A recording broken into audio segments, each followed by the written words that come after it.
Welcome to Helping Organizations Thrive. Today I have the pleasure of Melissa Franks. Welcome to you, Melissa. Hello, it's nice to spend some time with you today. Yeah, I'm looking forward to this conversation. I'll just tell the audience a little bit about you. You are a seasoned fractional chief operating officer and a business strategist with over 20 years of operational excellence, having advanced from an administrative assistant to a CEO of a $350 million business before launching your own practice back in 2022. You specialize in organizational transformations, mergers, and operational scaling, with a proven track record of establishing trust with executives and driving restructuring efforts that deliver significant savings and growth. And today we're going to be talking about how we create resilience in leadership. And before we get into that, Melissa, I ask this everybody first, is what do you love about what you do? I love that I am able to help many female entrepreneurs simultaneously. Being able to hone my skills inside of large corporations has allowed me a platter of experiences, if you will. And now I get to take those and right size them for small businesses that really need the help and support and don't know what they don't know. So it's a lot of fun. Every day is new and different. Fantastic. And what was the catalyst for you jumping onto your own practice? It really came down to what am I good at? When I left corporate, I went to a startup, and unfortunately, after 10 months, that kind of ran its course. And I had a lot of choices at that point to make. Did I want to go back to a large corporation? Did I want to go into consulting? Really, what did I want to do? And I sat down and said, what am I best at? Where can I add the most value? And where do I have the most fun? And it really came down to helping entrepreneurs that had a great idea or a great product or a great vision scale and optimize their businesses so that they could live the life they intended when they started their business. So I took all of the operational know-how and expertise and experience that I had and turned it into a way to not only support myself and my family, but also to have a very large impact on the entrepreneurial space. And that gets me excited every day to do what I do. I can see you've got a lot of passion about this, and I love people who've got passion about what they do, and you really want to help people and help those startups and those organizations to do really well. And we're talking about and exploring lessons in resilience in leadership. And I know you've got an analogy. I'll let you introduce that. But can you I suppose, we're in an age of disruption. There's lots of uncertainty.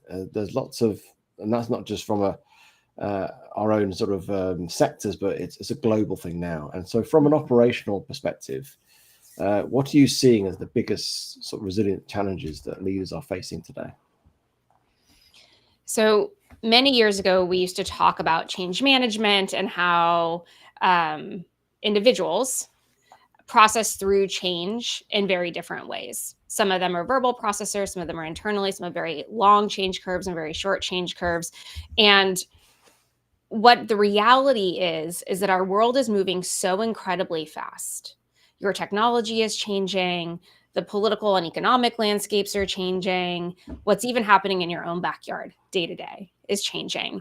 And being excellent at adapting to change really means that you're resilient. And so those that are starting to excel in this ever-changing, rapidly expanding, confusing at times environment that they have, those that succeed are those that find a way to develop what I refer to as the resiliency muscle.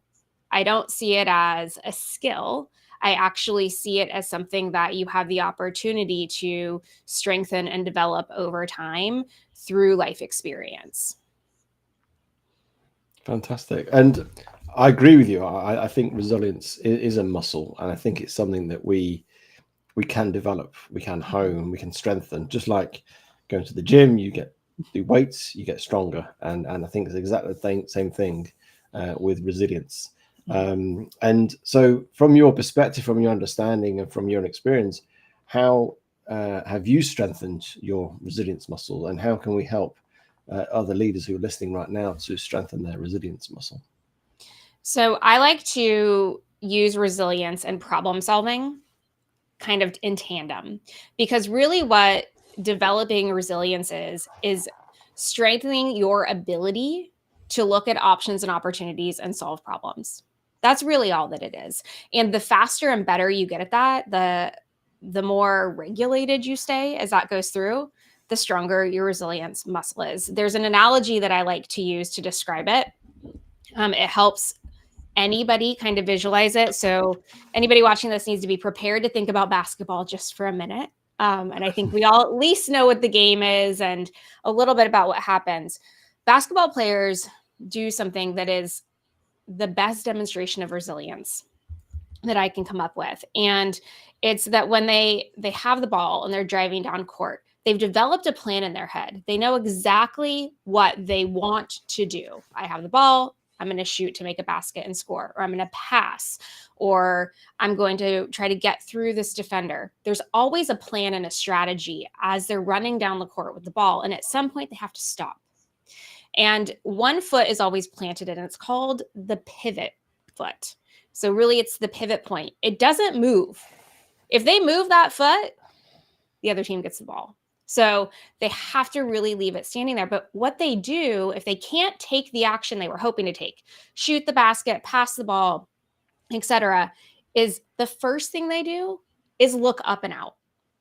And they take a 360-degree view of the ever-changing landscape in front of them, because we all know basketball, it moves fast. Nobody's standing still. They're all running around and changing positions and pushing each other and grabbing jerseys, and it's a lot. It's chaotic. It's confusing, and there is no script. But they keep that one foot planted, and they swivel their head around with a clock kind of in the background, so they have time is running out, and they decide what the next right move is. Sometimes it's the one that they thought originally, but often it's something else. And that's really what resiliency is. It's the ability for you to be in one spot and to plant your foot and then pick your head up and say, if I can't do what I was planning to do, if the job that I thought I was going to have for the next 20 years doesn't exist anymore and I have to find a new one, or the company dynamic has really changed and it's not a good culture fit for me here anymore, or I thought I was going to have a $5 million year in my business and I'm not on track. Put your foot down, stay in place for a minute, and look at what else you can do. There's always another option. And the faster you get at that, the more resilient you become. And I guess there's a speed and there's a motion here, isn't there? There's like a flow going on, and you're not, so you're putting your foot down in metaphorically or really in basketball, but you're not stopping here. There's still a motion. There's not freezing. How do we stop people from freezing? Because obviously sometimes when people do get overwhelmed with a scenario, and it may be that in a basketball they get blocked by something they weren't expecting because somebody just came out of the blue on the court. How do we stop ourselves from freezing and just thinking, I don't know what to do, and almost that fight or flight kicks in, and then we end up making the wrong decision or the wrong throw of the ball? One of the things that I recommend is, and we get out of the metaphor a little bit because we're not in a basketball game, so we don't have a shot clock. We can actually take a deep breath, is to do exactly that, to take the moment and stand where you are and really evaluate what your options are. What's the next right move? In cases where there's a big transformation or change happening, whether it's a job loss or a relationship has ended, or something has happened in a dramatic way in your life that has had an upheaval, really sit down and think about what did you love about that last experience? What do you want to do over and over and over again? What sort of relationship or work do you want to do on a regular basis? And then think about what was horrible about it. And just spend a little bit of time in that space, really getting clear. It's not a pro and con list, but it's almost a love-hate list. Never again will I do these things, and I want to do this forever and ever. And as soon as you have clarity about that, figure out what the next right move is to get you closer to that list of things that you want to have in your life. And so taking a moment and getting into a solution-oriented mindset is the way to keep the momentum going. It is the way to combat fight or flight. And you can experiment with this all of the time. You go into the grocery store and you have a shopping list and you know exactly what you need for a recipe, and then one of the things is not in the store. So you start to really, what can I do next? Do I throw the recipe out? Do I modify it? You really can start to do this with anything in your life, where you start to create this. I want to do more of this. I want to do less of this. What can I do to get closer to what I was expecting to have happen and what I want in my life? And what have you found that's helped you in that point of decision making? I know we're not always under a clock ticking, but sometimes it feels like that when we have to try and make a decision, or we've got a problem and we can't seem to solve it straight away, and so we get that panic. And what have you found that's helped you from a psychological point of view to sort of switch into a more sort of thinking about being more logical and calm and everything else? Is there some things you do for that? I change my environment in whatever way that I can. So I get up and move. I leave my office and I go to my house, or vice versa. I get myself out of wherever I am that I'm physically stuck, so that I start to trigger my brain that it's just a choice. Really, I'm just one decision away, which a decision is just a choice, from figuring out what to do next. And I think the biggest thing about change or uncertainty is that we think that we need to take a massive leap forward in order to get out of the situation that we're in. And sometimes it's as simple as going, if you've lost your job and you don't know what to do next, it may be as simple as you going into LinkedIn and scrolling for a few minutes and commenting on people's posts and just engaging with humanity digitally. Sometimes it could be taking yourself into a coffee shop and just observing everybody around. The steps that you take to keep the momentum going, or to start the momentum if you've stopped, can be incredibly tiny in the grand scheme of things. The goal is to get yourself actually picking up your foot and taking the first step. Yeah, and that's really helpful. I know when COVID kicked in, it's obviously 5 years ago, and we all went into a little bit of a slight panic because never experienced this in our lives. And I remember thinking, I'm not going to make any decisions on what I'm going to do in my practice and how I do things, because I knew I was in a bit of a state of fight or flight. Yeah. And so I almost put myself into a place of 3 days I'm going to do nothing, as in, because it didn't matter anyway. Yeah. 3 days makes no difference. And so I just walked 3 days thinking, reflecting, and just mulling over things. And actually those 3 days I calmed down and I got into more of I did lots of gratitude that helped me sort of be more positive about things. I did a lot more mindfulness stuff as well. And so I connected more to a more logic brain. And then I came back. I didn't go away for 3 days. I wasn't allowed to, but after 3 days, I then worked through my plan of finances, work, and how we're going to map all this out as best I could at that point. And then but I remember thinking I was so clear in my decision making, and it was really helpful just to sort of pause. And I think sometimes sometimes you lose a job, redundancy, it's a horrible thing. You have to make a decision straight away, and we have that sort of panic, don't we? And it's almost like, no, you don't need to panic. I know sometimes people are in a crisis, certain scenarios, there is an element of pace, but generally decisions aren't there as well. So that's obviously looking after ourselves, and that's working in our own sort of well-being and how we make decisions and navigate that. What about you've got a team? How do we bring teams with us, and how do we help teams become more resilient as well, and sort of, I suppose, help them to become agile and sort of problem solve as well? So the very first thing that you're required to do as a leader is to be observant and to hear what's not being said, to read the body language, to identify when somebody's no longer turning their camera on, if you're in a fully remote situation, to really start to see patterns of behavior that change over time. And when you're tuned into your team, you also know when one or more of them is stuck.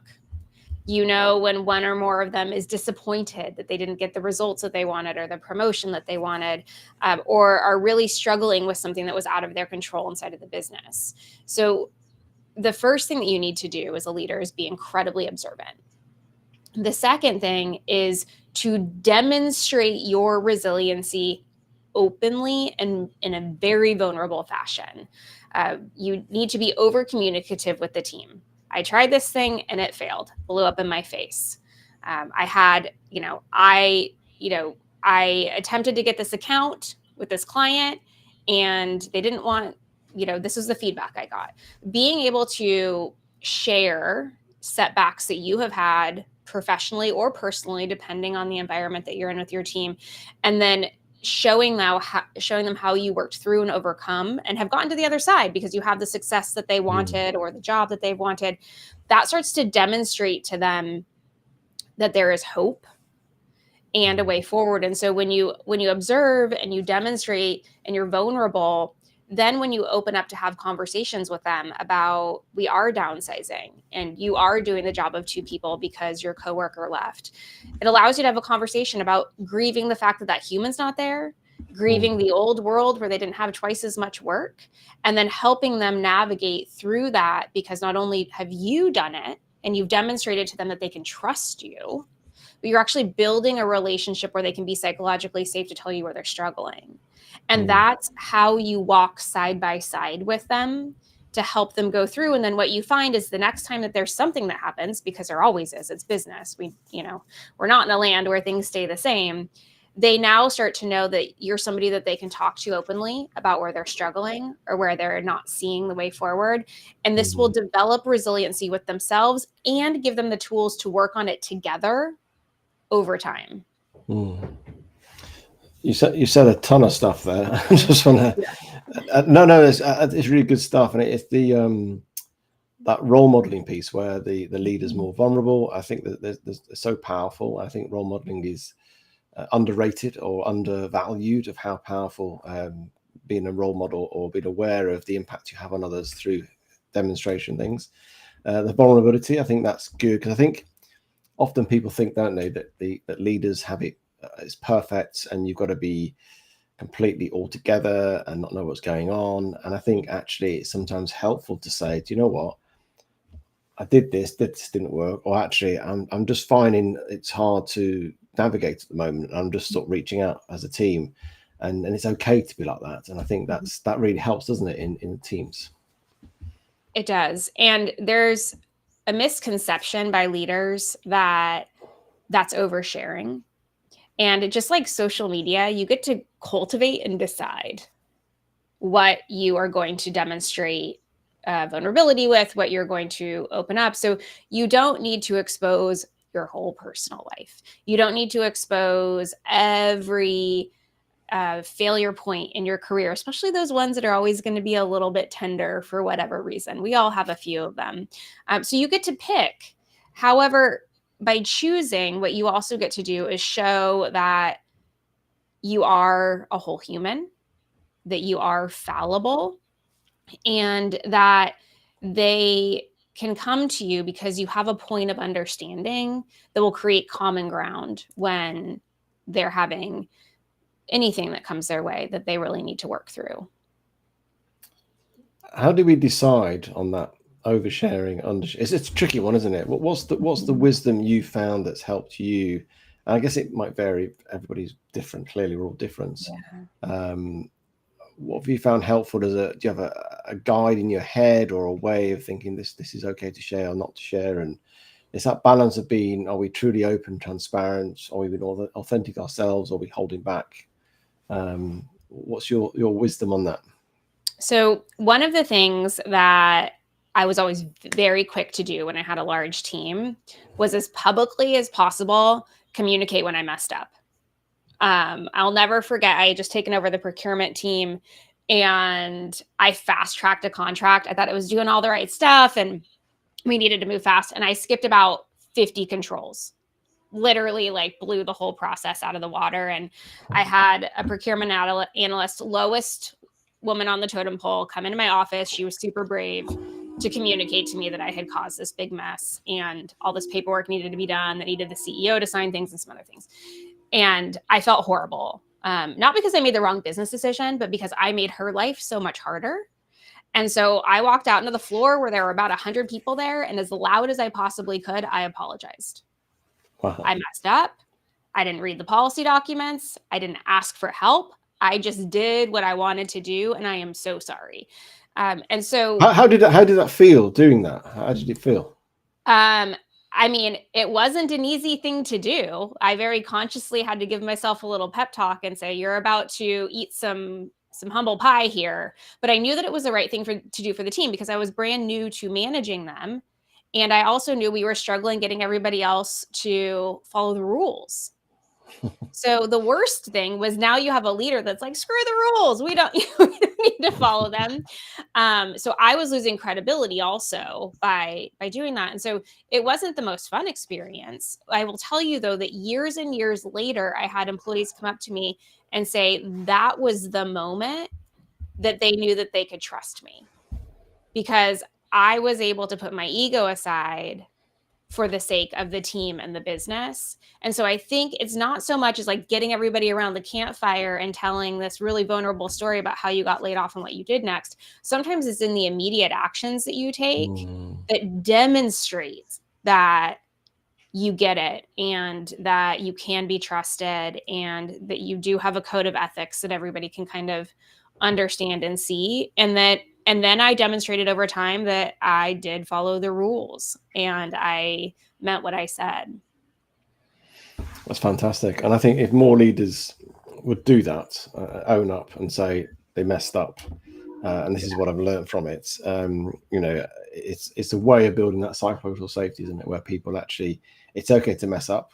Just don't keep messing up on the same thing, and learn from it and move forward. But also, what it creates is then people will push the boundaries, don't they? They'll push the edge and go for things that may fail or make mistakes on because they're trying to really innovate. And I think you create a team that's innovative, and it creates that trust and that transparency as well.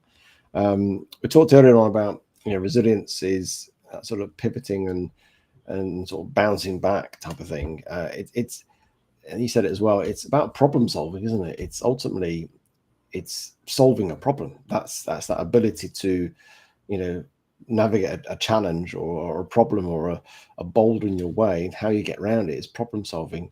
How have you found ways of creating that problem solving within your teams you've worked with, sort of to really create a way of approaching problems?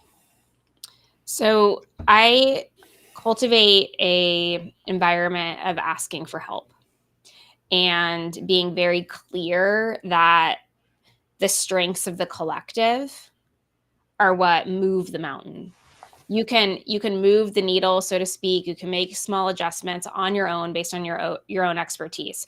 It's really the strength of everybody when you pull it all together that is what dramatically will solve problems permanently or in a scalable fashion so that you're not talking about them every 4 weeks. That's one of the reasons that the business that I now have, while on the outside it looks like it's a consulting firm, on the inside we're actually a brain trust. And every client that we work with gets the strength of every single person on the team. So if somebody doesn't know how to do something or isn't as senior or expert, then we just ask for help. What would you do? Can you come do this for me? Can you step in? Can you do these things? And really starting to create this environment. When you think about problem solving, you have a problem because you don't know how to solve it. Full stop. That's why it shows up. So then what do you need to do? You need to go find the experts that can help you get to the next decision point, can get over the next hurdle. And the best way to do that is to understand the strengths of everybody in your team and then know how to capitalize on those to move with speed and certainty. And how does that work in practice? So in practice, that was one of the things. So inside of corporate and even in the small business space now, even when the teams are teeny tiny, because you can do this either way, it's having incredibly open dialogue about where you are excellent and everybody agrees, and where you lack skill and everybody agrees. There is no shame in being really good at one thing and really horrible at another. For example, I can create processes out of thin air. Do not ask me to do any graphic design work. It'll be a mess, right? Everybody knows this. And so when there's a need for graphic design and there's a gap in the team, I know who to go to based on the business that I'm in. And by creating a culture, propagating a culture where you are providing feedback, you are celebrating successes, and then identifying where there are gaps in skill and then offering to collaborate to fill those gaps, it creates an environment when a problem comes up, the team starts to self-select and say, I can do this piece and I can do this piece. And you know what, John in that other department, he's so good at that. I know he's not a part of our team, but we should go ask John because he's going to fast track us on this piece of it. When you create a culture and environment where everybody is lifting each other up for the good of whatever the endeavor is, the team is actually relatively rapid in deselecting themselves or selecting others to make the mission come to life. And obviously this is all to do with leadership. And I'm just thing that popped into my head, as a leader, and you think, if you think you know everything and should know everything, it's like an ego thing.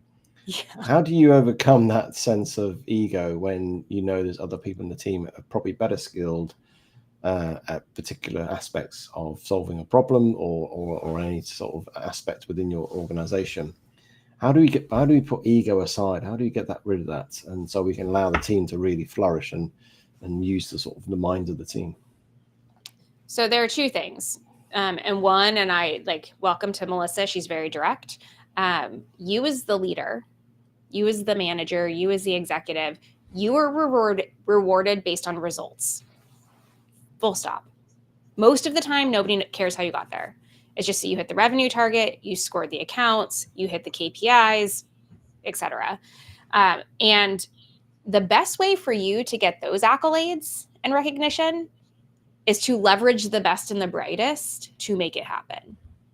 So you can hang your ego on the results and getting to stand on the stage and get the award, to get the big bonus check, to do all, to get the promotion, to do all the things, because you're getting it on that measurable thing at the end of the line.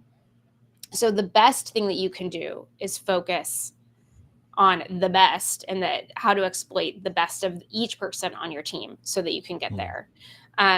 Aside from that, however, when you communicate from a leadership perspective that everybody has a choice on what leadership looks like for them, and everybody can be a leader, whether they manage people or not. It's how you show up. It's how you self-sacrifice, and you will eventually hit a plateau as somebody that manages other people if your ego's running the show, if you have to do everything yourself. Because what actually happens, and nobody talks about this, is you're incredibly unlikable. And in the end, the way that you get to an executive, the way that you get to the C-suite, the way that you get a board position, it has very little to do with what you're actually able to do from an expertise level, and everything to do with the relationships that you have. And if you spend your career advancing because you can do all of it yourself and don't have anybody helping you, eventually those opportunities are going to dry up because you don't have the relationships to take the next step. Because leadership's all about leading, isn't it? And helping and unlocking and allowing people to do their best within your team. And it's almost facilitating that, isn't it, within the team? Yeah, being a leader leadership is a people business. I always said that once you really got out of middle management and you hit the executive level, your full-time job was people. It wasn't actually operations or finance or any of those things. You did very little real work anymore. Your full-time job was developing, managing, coaching, and growing the individuals working for you. And so as you start to develop your career, you have to decide, do I want to be in the people business or do I want to be in the finance business? Because it will send you down two very different paths professionally in the long run. Brilliant. Thank you for your insights, Melissa. And before we go, I'd like to if you could sort of share how people can connect with you or get in touch with you, what's the best way of doing that? Absolutely. So you can connect with me on LinkedIn. I also have a website, melissafranks.com. So if anybody owns a small business and wants a little bit of help with that, that's where you go to get more information about that. And then I'm on all of the platforms. You can find me on Instagram and YouTube. And I would be happy to engage in dialogue and get to know all of you a little bit better. Well, thank you for your time today, Melissa. Thank you.